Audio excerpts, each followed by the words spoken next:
Mr. President, the economic dislocation caused by the COVID-19 pandemic has laid bare the unique development challenges faced by Jamaica and other highly indebted small island developing states.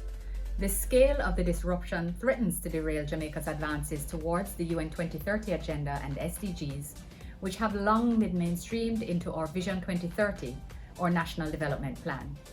We, however, give thanks for resilience as a people and are committed to doing our best by them in working to recover stronger.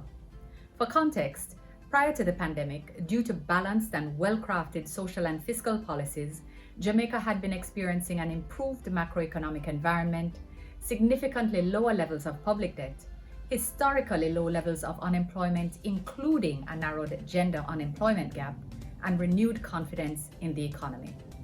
This environment augured well for advancement on several SDGs, including the fight against poverty, ensuring decent work and economic growth, achieving reduced inequalities, and on climate action.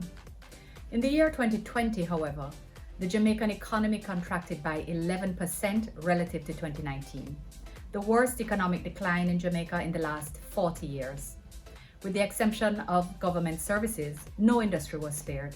Furthermore, earnings from tourism, our largest source of foreign exchange revenue, reduced by more than 70% with obvious knock-on effects. At the same time, costs for healthcare and emergency social and economic support, as we all know, have continued to rise. Mr. President, in order to put the world back on track to achieve the SDGs by 2030, the pandemic must first be controlled in all countries. Despite our best efforts, the greatest challenge to controlling the pandemic for small island states has been a lack of reliable, affordable, and consistent access to vaccines. We hope that recent announcements regarding more equitable redistribution of vaccines from more developed economies to developing economies will materialize quickly to arrest the most immediate threat to development. Mr. President, more broadly, Jamaica has consistently called for 3 major courses of action that will significantly boost our efforts within the decade of action and delivery for sustainable development. First, we must increase concessional financing initiatives of key international financial institutions and adjust eligibility criteria to take account of developmental realities. Since the year 2000, there has been a marked shift in the worldwide allocation of official development assistance in favor of low-income and least developed countries. This attention to their needs is welcome.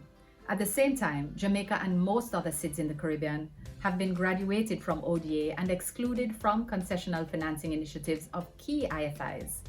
Jamaica's classification as a middle-income developing country has posed a major hurdle for our sustainable growth and development and has continuing ramifications for our resilient recovery from the COVID-19 pandemic. Second, there is an urgent need to agree, inter alia, on a multidimensional vulnerability index for the development financing of SIDS. Greater flexibility must be exercised by international development partners in accounting for the distinct vulnerabilities and structural gaps of developing countries, rather than relying excessively on GDP or GNI per capita as the basis for development financing. The cyclic impact of climate-related disasters such as hurricanes, droughts, and flooding further reduce our public resources and fiscal space to achieve the SDGs.